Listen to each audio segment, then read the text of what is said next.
Good evening. Welcome to South Asia Newsline. I'm Lipakshi Khurana. Here are the top stories we're tracking for you on Friday, the 10th of October. India's Kailash, Satyarthi and Pakistan's Malala Yousufzai share 2014 Nobel Peace Prize. Mark Zuckerberg pledges support to Prime Minister Modi's Digital India campaign. And Eastern India prepares as Cyclone Hudhud gains strength and turns severe.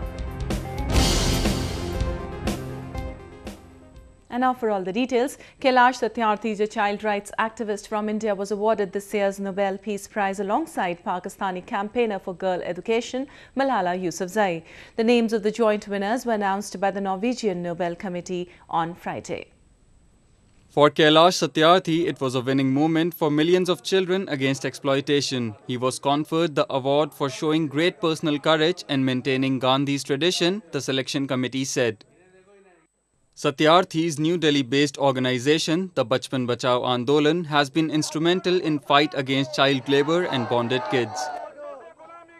The relentless crusader of child rights in India has been advocating the civil society campaign ever since 1980 and has freed over 80,000 children from various forms of servitude, helping in their reintegration and education. Satyarthi also helps in rehabilitation of children sold to pay their parents' debts through a number of training programs. The 60-year-old activist said the award will give voice to the struggle of millions of children across the world. Because it's symbolic for me, it is not only me who could be credited for this prize, it's for everyone who is fighting against child slavery in the world. Satyarthi won the prestigious prize jointly with Pakistani teenager Malala Yousufzai, who was shot in the head by the Taliban in 2012 for advocating girls' right to education in the country's tribal regions. Yousufzai, now 17, won for what the Nobel Committee called her heroic struggle for girls' rights. She is the youngest ever winner of the prize. Both Satyarthi and Yousufzai beat Edward Snowden, Chelsea Manning, Pope Francis and Vladimir Putin to win the global award. They will receive a prize money of $1.1 million in Oslo on December 10. Facebook CEO Mark Zuckerberg met Indian Prime Minister Narendra Modi on Friday. Zuckerberg, who began his India visit on Thursday, promised Prime Minister Modi his support for the Digital India campaign, which aims at providing internet connectivity to billions in the country. He also met Indian Information Minister Ravi Shankar Prasad earlier in the day. Zuckerberg is in India to promote the Internet.org app, which will allow people in underdeveloped areas to access basic online services. Even as India's northern state of Jammu and Kashmir continues to recuperate from the recent floods, locals are questioning the whereabouts of the relief funds raised by the Hurriyat leaders. Some believe the money has been diverted for separatist agenda. After reeling under unrelenting floods for over a month, India's Jammu and Kashmir is slowly coming to terms with devastation. The disaster-struck state saw one of the biggest rescue and relief operations, with both national and international organizations trooping in to provide aid. In the light of the catastrophe, the Hurriyat Conference, chaired by Saeed Ali Shah Gilani, and the Jammu Kashmir Liberation Front, or JKLF, headed by Yasin Malik, also collected funds, particularly from Islamic nations. But many believe the money gathered in the name of financial help never reached the affected people and for development work. According to reports, both the Hurriyat Conference and JKLF have siphoned off the funds brought in from several countries and channelized towards funding separatist agenda in the Kashmir Valley.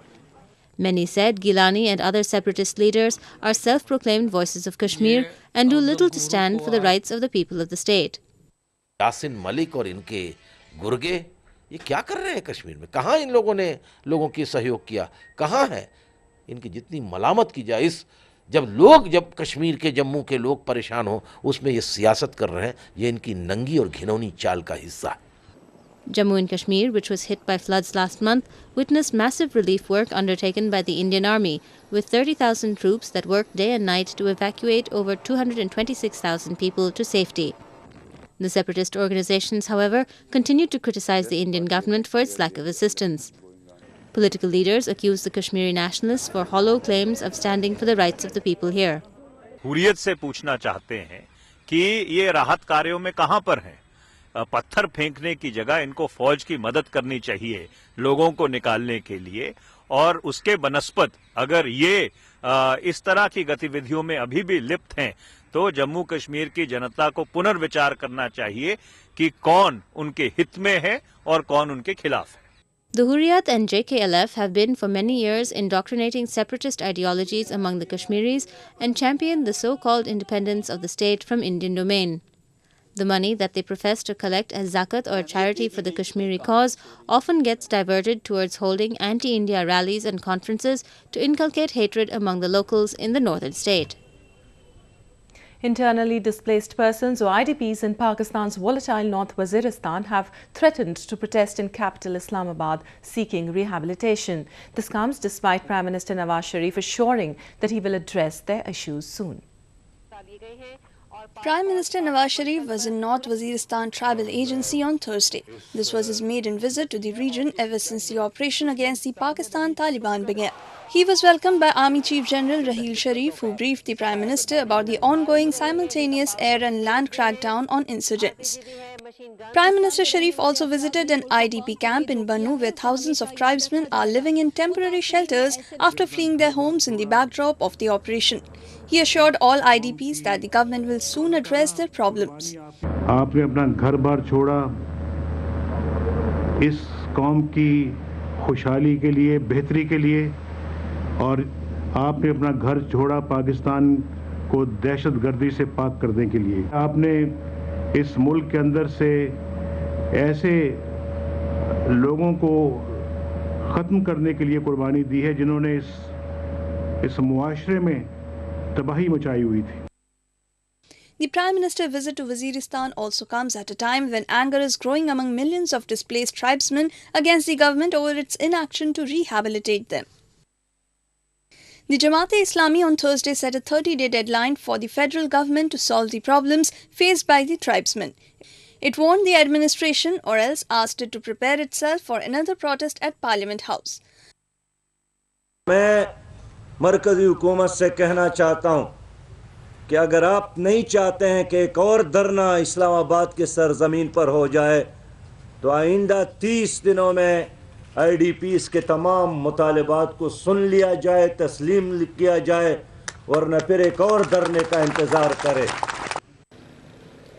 Over 1 million people have been forced to flee their homes in Waziristan ever since the army started bombing Taliban hideouts in June this year. Most of them who left their homes are living in makeshift shelters in Peshawar, Bannu and Miran Shah without even basic facilities. With the winter approaching, many now fear a harsh season ahead. They are now demanding the government to allow them to return to their homes after the army claimed that it has cleared over 90% of Waziristan of militants. Former Pakistan Prime Minister Yousufzai Gilani's son has been booked in a murder case in Lahore after his security guard allegedly shot dead a youth, reports said on Thursday. Tahir Malik was laid to rest amid grief and prayers by friends and family in Lahore on Thursday. The 23-year-old student was shot by guards of former Prime Minister Gilani's son Abdul Qadir when Malik and his cousin riding on a bike allegedly did not clear the way for VIP movement. Police have arrested 6 people, but Qadir, who fled the scene immediately after the incident, is still absconding.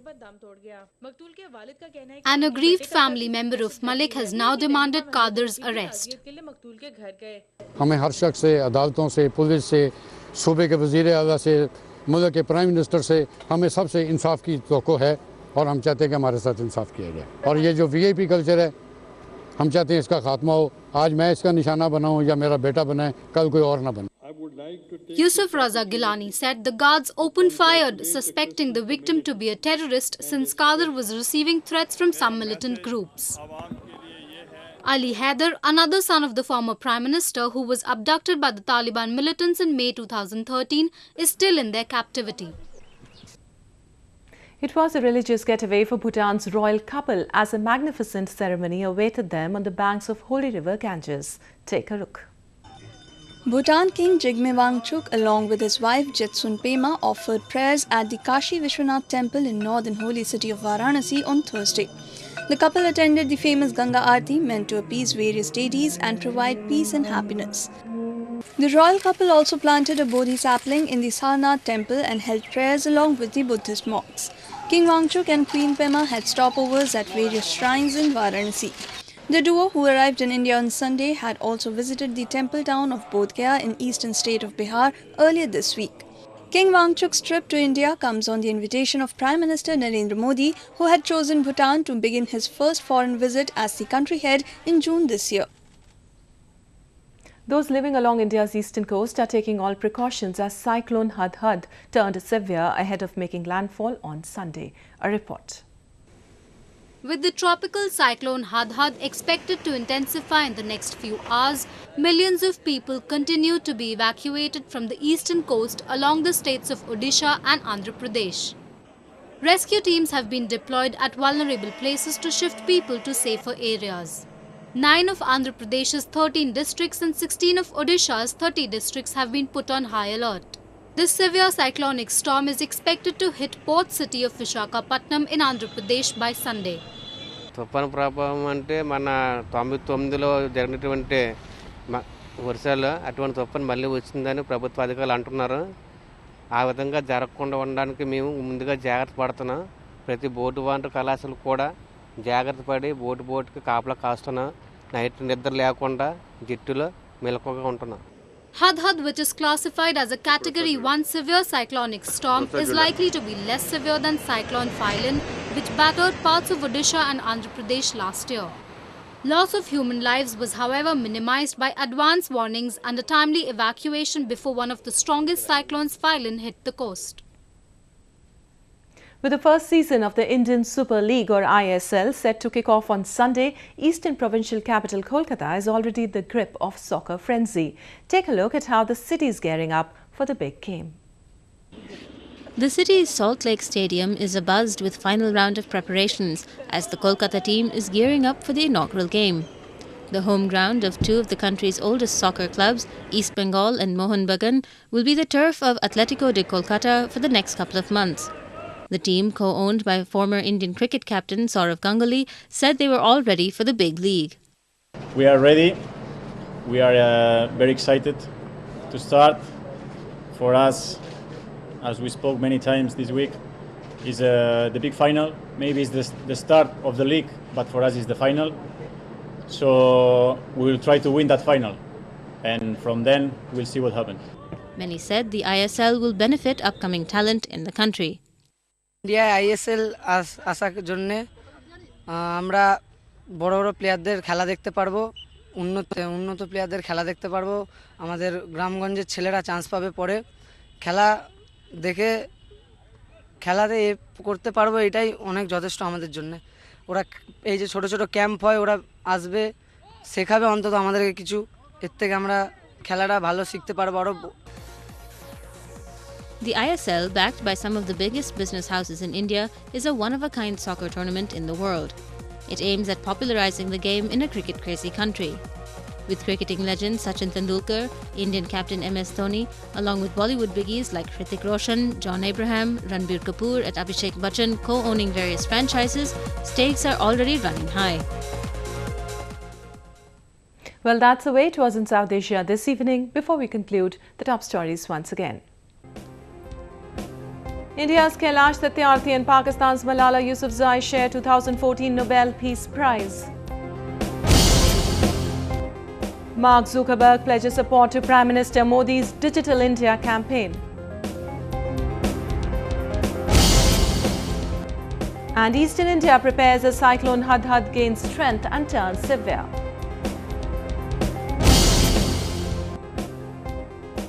That's all in tonight's edition. We'll see you same time next week. Have a great weekend.